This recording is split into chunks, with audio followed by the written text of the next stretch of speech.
morning, everyone, and welcome to Inside Tennessee. I'm your moderator, John North. John Becker is away. The mayor of Knoxville is proposing a half-penny increase in the sales tax for the city. That's what we're going to be talking about this morning, and we have two important guests who are part of that discussion and part of that vote. We have Singh and we have McKenzie, two members of City Council. Welcome. We're going to get further into that discussion. We really appreciate you all taking the time to be with us this morning. Let me introduce our panelists who will be grilling these folks, or at least having a pleasant conversation with them.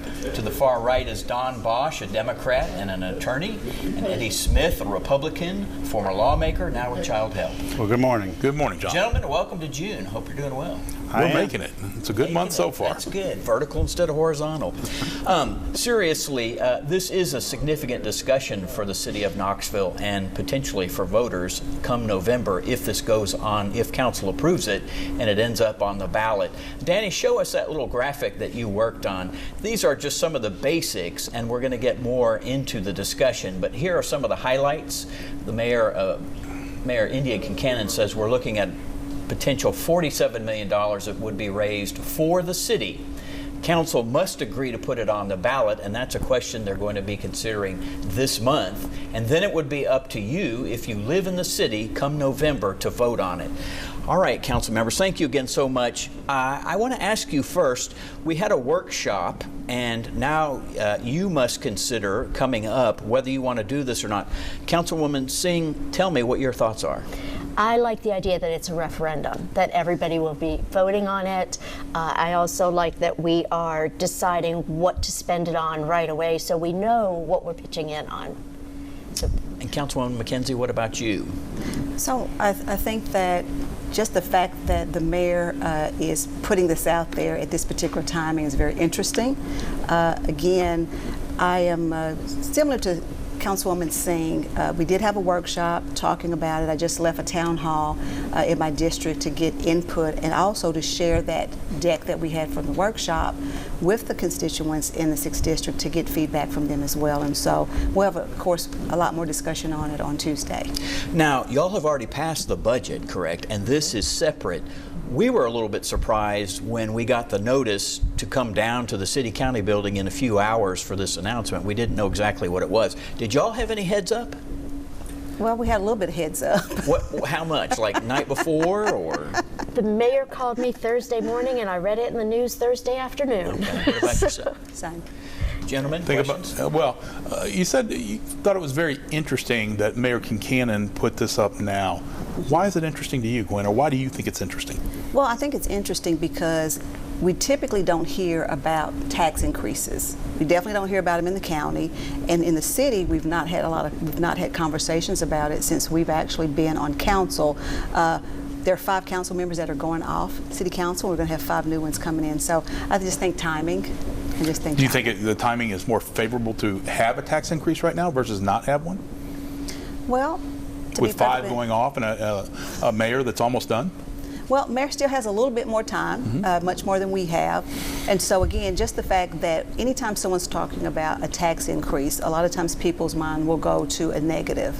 And so again, but this is a mayor who has an audacious perspective of setting a stage for the next administration that's coming in. And you said you had a town hall. I'm curious to what the mood was at the town hall about this, because... Well, it was interesting. A lot of people just weren't very sure, what does this look like? What is it going to include? What is it not going to include? Again, when people hear the word tax increase, regardless if it's a half cent or not, that has a negative connotation for a lot of people. So people walked away feeling that they understood it better, especially that, you know, it was going to be local money that would stay here, that there were none of those dollars that would go to the state, and we'd have a little bit more autonomy. We'd have a full autonomy as to how those dollars got spent. Well, and the problem with that is that's not 100% accurate, because all sales tax revenue goes to the state. The state takes an administrative fee off of it before they send it back to the city. So to say 100% of it stays in the city is not 100% accurate, because the state does keep some of it. But let's go back and talk, because just a few weeks before, the mayor had presented the budget at the Smoky Stadium.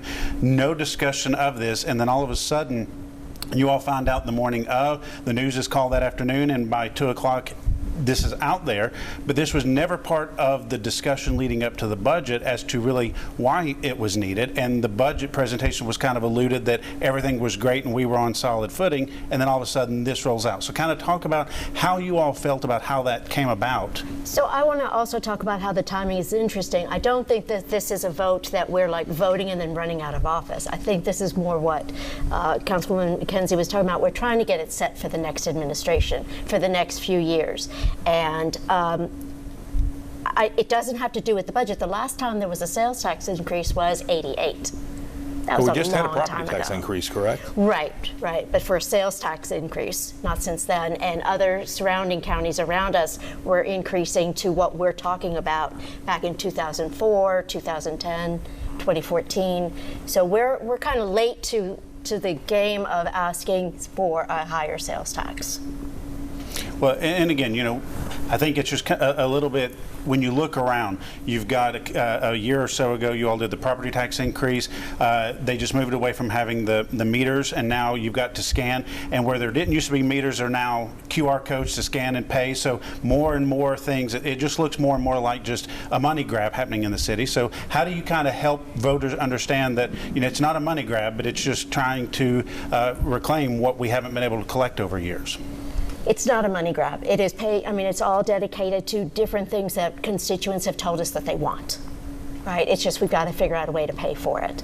I'm glad we're not doing a property tax increase right now because the housing prices are out of control. I've always thought of a sales tax as regressive, but this is something for every $2 you spend, we spend one more penny.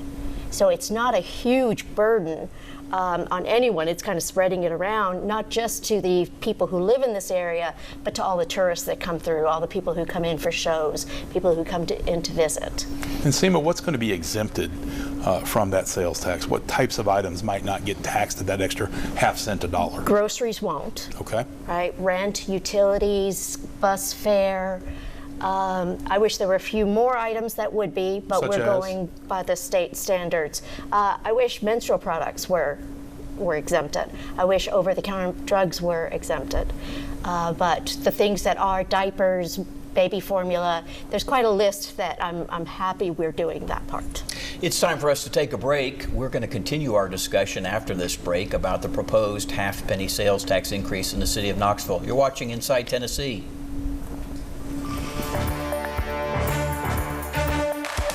You are looking at some data points about this proposed half-penny sales tax increase only for the city. So let's just tick off some of those. As I said, only within the city of Knoxville, the sales. So if anybody comes into the city and spends money on some items but not others, then it's covered. Groceries, as Councilwoman Singh mentioned in our first block, are exempted. Eggs, butter, milk. That's the good news. Another thing you may not be aware of is there is a limit to the first $1,600 of any purchase. That's important to remember. So there's a ceiling there. And also, and this is something that we definitely want to talk to about with our two guests, there are specifics to come on how the money is going to be spent. In fact, that is one of the questions that early on arose in terms of, well, okay, yeah, you've mentioned maybe greenways, maybe infrastructure, maybe housing, but give us some more specifics. Councilwoman McKenzie, what about that? Have you heard specifics yet? Because we're coming up on that time when y'all are going to start talking about this and whether you agree to put it on the ballot. Right. So definitely infrastructure. Okay. So this is about being able to pave more streets, more sidewalks. This is about greenways. This is about affordable housing, dollars going into affordable housing as well. And what about, like, for District 6? Do you have some specifics that you want to see if you're going to support this? Well, I think like all of us, so there's already some paving plans that are out there and sidewalks. So it's how do we go back and look at those and say how do we prioritize Sure. the ones that are most in need in those areas. And so that is something that I am already looking at in the event that it were to be placed on the ballot. Seema, same question to you. There is this idea that, hey, if I can tell my people that we're talking about a greenway in District 3 from blank to blank or what have you, that gives them something concrete to think about. What are you thinking about specifics? I know the mayor said, we want to know your feedback and then we can talk more about it. What about you? So I was able to meet with Cheryl Ball, who's the economic developer, and talk to her about what the constituents over time have been telling me that we needed. And it was nice to be able to just look through all my emails and go, this is what I've heard a lot of over the last 8 years. Sure, probably plenty of emails. Yeah. So yeah, Cumberland Estates Rec Center, that needs a new roof. There are a lot of things. Westview School, there's a park next to it that could use a lot of work. So we've started discussing how it would help our own districts, our own constituents. Well, and Seema, in the last block you talked about, that sometimes it can be regressive. Because this happens so quick, obviously a lot of questions haven't been asked. Have you all thought about asking the mayor to look at reducing the grocery tax by half a penny, half a cent, because that would then help make it easier for people who live in the city not to be paying more while collecting more tax from people who are visiting our community. We did that when we passed the Improve Act in the legislature, where we raised the gas price slower over time but lower the grocery tax. So has there been any discussion of what could go in to help people who live in the community so they're not paying more, but we are collecting it from people who are traveling here? So are you saying we should be charging those that are traveling through here and buying groceries because they're at an Airbnb or something like that, and not charging the residents? Well, what I'm saying is, like, if you took the grocery tax, which is at a lower rate, and you said we're going to drop it by 0.25% while raising what we'll call the sin tax, which is going from 9.25 to 9.75, because there are two different tax structures within the state. You could lower the grocery tax, so you're actually taxing fresh fruits, vegetables, single-use items at a lower rate. That would make me very happy. I would like to get rid of that. I believe that comes from the state level having to make those rules, but I really don't know. No, because the city puts an optional There is a tax. city portion. Right. Okay, then we need to talk about that. So. I would be all for that. So there's been some discussion about the county, of course, being a bit more red and I would suggest regressive, no offense, right. Putting this out on their ballot, either to draw out perceived more conservative voters that would be more anti-tax, or just to get the view of the county. What do you think about that? And let me start with Gwen. Have you heard any more about that, about the county having sort of a retaliatory, almost referendum about this same sales tax, which we know will fail in the county, frankly? So, again, our understanding is that there's also a trigger law that the county absolutely could adopt this as well if they so choose to do that. Again, I will predict they will not. Well, your prediction may absolutely be correct, but also that here in the city, of course, we're nonpartisan, and so when we talk about red and blue, I don't like to get into all of that because, again, we're nonpartisan. I'm of the opinion let's all just come together and do the right thing for the right reason. This is why, in my opinion, a lot of times to consider it going on the ballot for the voters to decide can typically normally be the better option. I think within 40 days or so, County Commission has the option to talk about this same thing, but for them it would require holding a special election, which would not be cheap. All right, we've got to take a break. It's Inside Tennessee Sunday, time to refuel with another cup of coffee, and we'll see you shortly. Back talking about a possible half-penny increase to the city sales tax here in Knoxville, and two council members are going to be determining that in the month of June. Gwen McKenzie, Seema Singh here talking about that. I'm just going to ask you point blank, have you made up your mind? Are you going to support it or no? I've not made up my mind, and that's not something specifically that I'd like to discuss right now. We could break news. Well, we're going to have a lot more discussion, so I would encourage people, please attend the city council meeting or tune into the city council meeting. Well, for both of you, there's great liberty in being able to speak your mind right now with just a little bit left on your terms. That is true. But encourage people to come down or to reach out to us in advance of the meeting to share their opinions. A very thoughtful response. Seema? I'm leaning towards it, but I like to have evidence and conversations and more facts. So I want to continue the discussions on where the money would go, how much would it improve life, and how many constituents. I'm feeling like constituents are really in support of this, because when they see some of the projects that they've been asking for years, and that this is the way we can pay for it, they seem to be in favor of that. I think there was some poll taken, how much would you be willing to pay if you could improve your quality of life here a little bit more, like the roads and the greenways, and people were like about $25 a year. So let me change topics, but still on money. John and I were talking before the show, and as someone that works downtown and lives downtown and spends a lot of time there, one of the things I've noticed, of course, is the parking situation on the roads. And I'm curious, and the big change I've seen, of course, the QR codes are a little bit of a problem for some people, not for some of us that are mildly tech-oriented, and that's all I can say about myself. But older people that may not be as familiar with the QR codes now necessary to park. I walk down the streets every day and I see people just staring at the signs trying to figure out what to do. And I know there's a learning curve, but even more troubling, I have watched this really aggressive push to monetize every scrap of curb in the downtown footprint for parking. There used to be places that could be a little further off of the grid, I think way back on, back on State Street and even Central, where some of those spaces didn't cost anything. And so you may have to walk a little further, but people could park without having to pay, but walk further. Those are gone. I think everything now has been monetized. And when you look at, again, I hear downtown people say, wow, we may get a sales tax, and wow, we're paying more property tax if we own, and wow, we're getting killed on parking now. And I know I try to encourage long-term parkers to use the garages. That's what they're designed for. But it really is becoming just a little oppressive. And I'm curious to each of your thoughts. And Gwen, I'll start with you about this need to monetize every inch of curb to park. So let me say that I understand, and I do hear from people on both sides of this issue as it relates to parking. There are some people who say, hey, it's about time that, our parking has been below market rate for cities our size. And it still is true, way. Which is true. And very reasonable. However, I'll just say change is difficult. For most people, and a lot of us, especially when we've become accustomed to paying a certain amount, having a certain amount of what we consider convenience, and now any type of change can trigger an inconvenience mindset for us.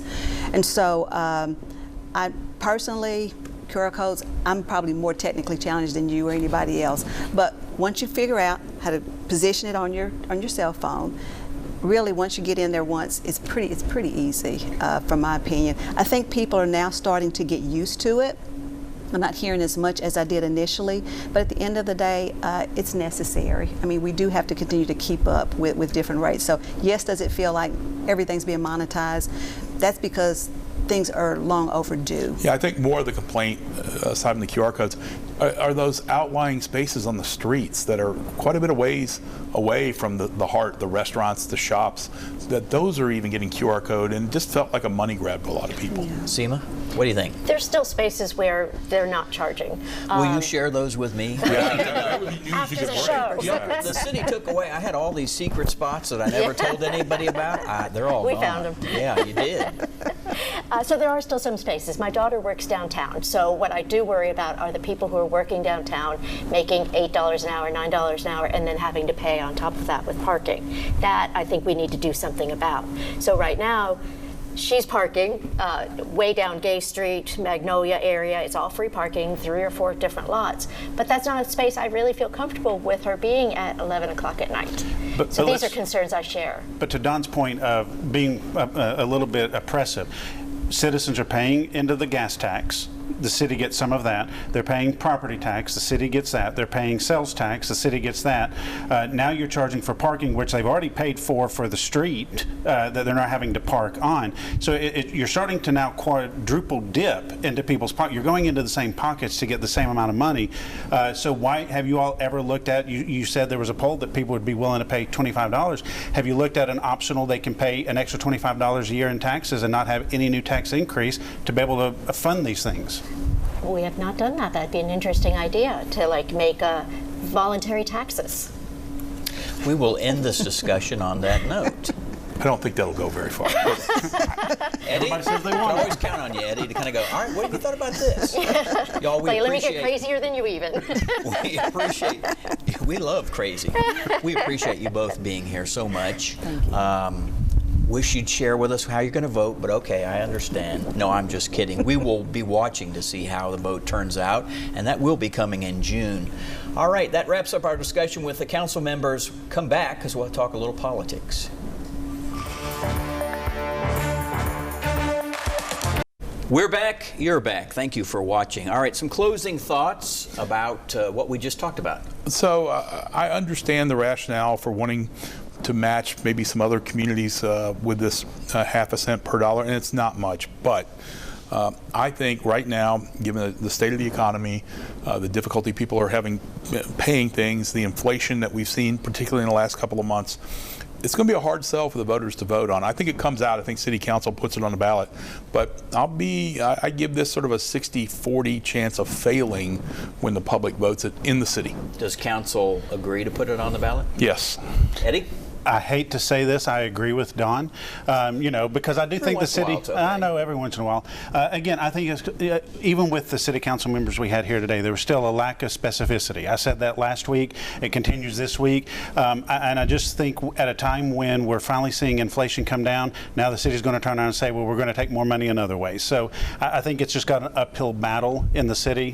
Symbolically, it'll be tough, even though it really isn't very much. I will say this in closing, that the mayor said we're talking about a matter of pennies That's right. per month for the average household, give or take. So truly, that's what she thinks the math I always remember is. Victor Ashe got penny for the parks through, and Yeah, again, that was a that's very right. good reason to do that penny sales tax that we had that really made a difference in our community.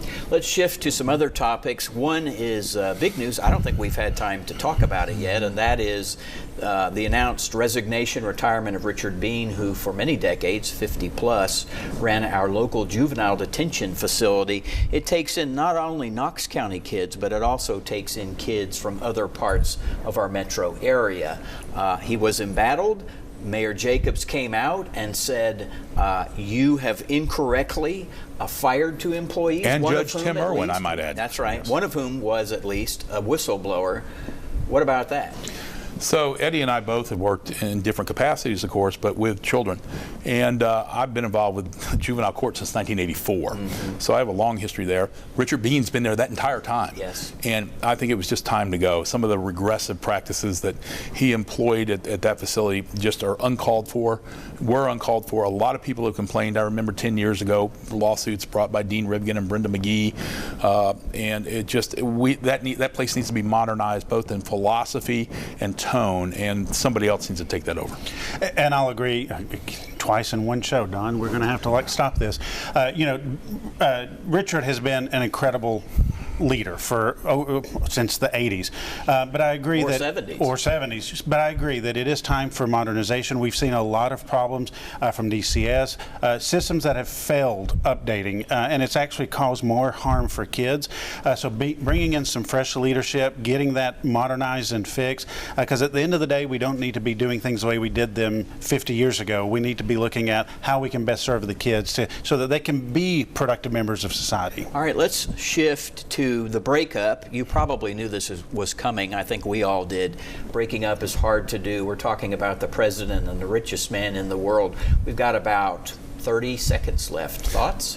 This is a great war of narcissists, and this doesn't surprise me at all.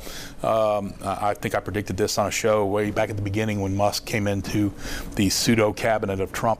The question again is, how many iterations does this take? Do they get back together, break up again, get back together? I think this is like abusive spouses. The question is, who's the most abusive? But it is sad, funny, and tragic. Eddie, 10 seconds. Pop some popcorn and enjoy the show. Yes, it's not over with. I would agree with you. They'll get back together. You will be with us always. We appreciate you watching Inside Tennessee, and we'll be back next Sunday. In the meantime, have a great week.